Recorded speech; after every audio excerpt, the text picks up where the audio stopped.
When will my time come? When will I be blessed with that person? I see her over there getting blessed with that man, and she had no business having him. He's too good for her. Here we go. Another engagement, another wedding. When will it be my time, Lord? I'm sitting here. I'm doing everything you asked me to. I'm trying to live right. And I still don't see no signs of my Boaz, AKA husband. If you can relate with that, join the club. I was there too. I was that person one day, a long time ago, wondering the same thing, tired of being sick and tired, going through heartbreaks, going through disappointments. Why? It wasn't until I discovered that it wasn't on me. I finally decided to give up on trying to do it on my own terms. I finally decided enough is enough. I'm giving this up to God. If that sounds like you, let me give you some practical tips on how to wait for him and what that actually looks like. First things first, do not go looking for him. I know. This is popular by contrary belief. And hold on, before you check out, hear me out, okay? Do not go looking for him. Why? Let me read to you what Proverbs 18 verse 22 says. He, what did it say again? He who finds a wife finds what is good and receives favor from the Lord. So let's just stop right there. Just that verse right there is enough for you to say, hold on a second. He never said she. He always said he. This is God's word. He said he who finds a good wife. He who finds a good wife. I'm not saying go sit at home on the couch, arms crossed, waiting for Boaz. That's not what I'm saying. But it's not our job as women to go out and find our husband. It's not our job, even though modern culture has told us, go put yourself out there, go to this, go to that. And I was that person. Yes, I too was told the same thing. And yes, I too thought that going to the club, going here, going there, and all these other places, I needed to put myself out there. Mind you, I'm not telling you to go and lock yourself in a dungeon because it'll be very difficult for Boaz to find you. Do not lock yourself in a dungeon. Okay? There are practical things that you do need to do. All right? So, but number one thing is I want to get through to us women out there. Stop looking for him. Stop looking for him. It's he who finds you. Go to God in prayer, in your time alone with him, and pray, fast, petition. Pray, fast, petition, repeat. Pray, fast, petition, repeat. I know it sounds funny that I'm repeating it, but it's a real thing. And the only reason why I'm sharing that is because I too was that person. I felt desperate. I too was that woman that I'm like, I can't believe so-and-so got blessed again or got a man. Like what? Where they do that at? I'm trying to do everything, Lord. And here I am still stuck in the same place. And this might not be for you. You might not care. You might have checked out and said, I'm good all by myself. I understand. But just hear me out, because we all have a little bit of a desire to be with that person. We weren't meant to do life alone. Now, if God called you specifically for that purpose, by all means, go seek God. And if that's what he called you to God be the glory. God bless you. And that's okay. There's people out there, I'm sure, that God called to not be together. I don't know. That's a whole other topic. I'm talking about women that are out there really wanting to have that significant other. Okay. So that's number one. Do not go looking for him. Now, what does that look like to wait? I already told you not to go looking for him. Now, what does it look like? What it looks like to wait is number one, my favorite, seek God first. Seek God first in prayer, reading the Bible, petitioning to him, spending time with him, right? Getting closer to God, falling in love with his word, with his knowledge, with his facts, with the way that we're supposed to live our life. That's number one. Another thing that comes with waiting, focus on discovering your calling. Did you know that you're called? Did you know that you were created for a purpose by a loving Father? He didn't just create you to live here, go get a job, pay some bills, buy some clothes, go on vacation, birth some children. That's not all you were created for. You were created by a loving God. You do have a purpose and a calling on your life. And it is up to you with spending time with God to truly discover that. So focus on discovering your purpose in the midst of all of that. Another thing, I know this is also, people don't like to do this, but again, I'm just sharing what I've done. Write down a standard. If you were anything like me where every guy was a possible potential and then you come to find out that he had all these red flags, I was that person. Hear me out. Write it down. And that's not just for you to be like, oh, well, if he doesn't have these color eyes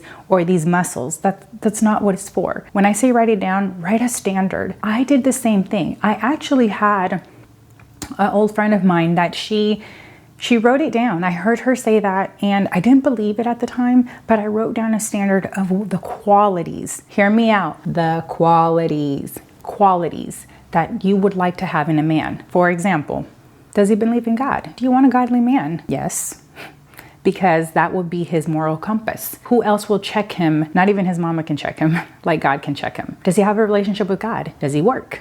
Do you want a man that works or not? Hopefully a man that works. What standards, what qualities are you looking for in a man? Qualities, not physical attributes. Yes, having a handsome man, put that on the list. I'm not saying put blue eyes, even though God can deliver. Or green eyes, God can deliver. If you really need a man, if Boaz got to come with green eyes, sis, put them green eyes on that list. But qualities, I'm speaking from experience, because when the person comes around and you're like, okay, Lord, is he it? Take it to God in prayer and then go back to a written list that you wrote down. Like, okay, Lord, I think these lists, like, is he hitting things on the list? Just so that you're not tossed to and fro by him, or that you settle.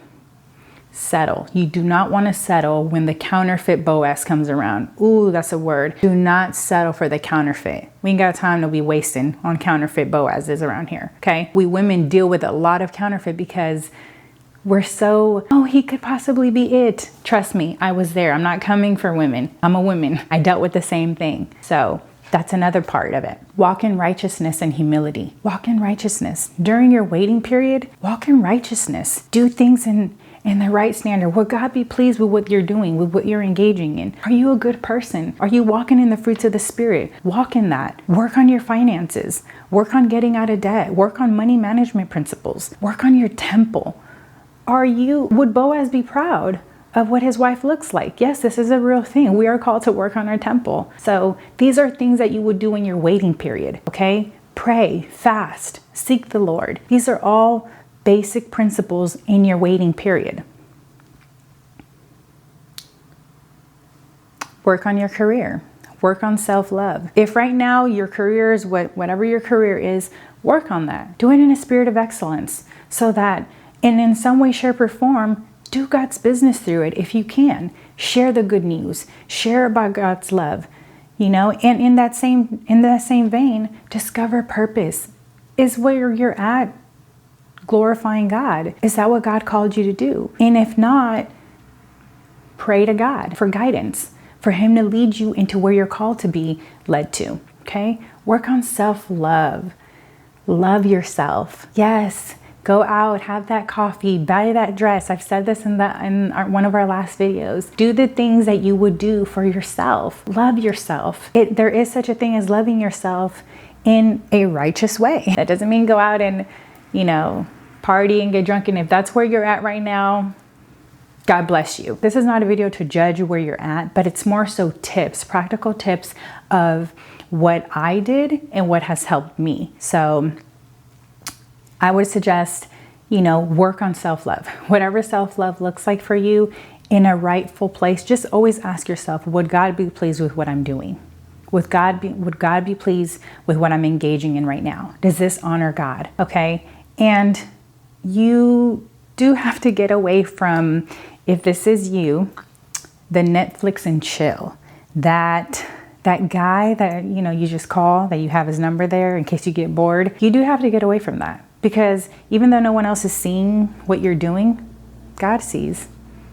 God sees. God knows what you're doing. And he's like, my daughter's not ready for me to deliver or to send her my son. Because you have to remember, Boaz is out there praying for you too. Boaz wants a wife that he can be like, okay, Lord, this is her. This is who you've blessed me with. So when Boaz comes, Boaz doesn't need a question. You need to be in a place where it's like, okay, Lord, she's it. And where you can also be like, okay, Lord, he's it. Because God will speak to the both of you separately about whether or not you're for each other. And this is where having that relationship with the Lord is crucial. And last, I want to leave you with the last point. trust God. Trust God and His timing for your life. Trust me. That is probably one of the hardest things to do in your waiting season. But once you get the right heart posture where you're like, okay, Lord, no matter what happens, no matter when you decide to bring me my Boaz, I'm happy with that. Be content with that in that season. I mean, it's either wait in that kind of way or do it on your own terms. And I wouldn't suggest you doing it on your own terms, because I did it before.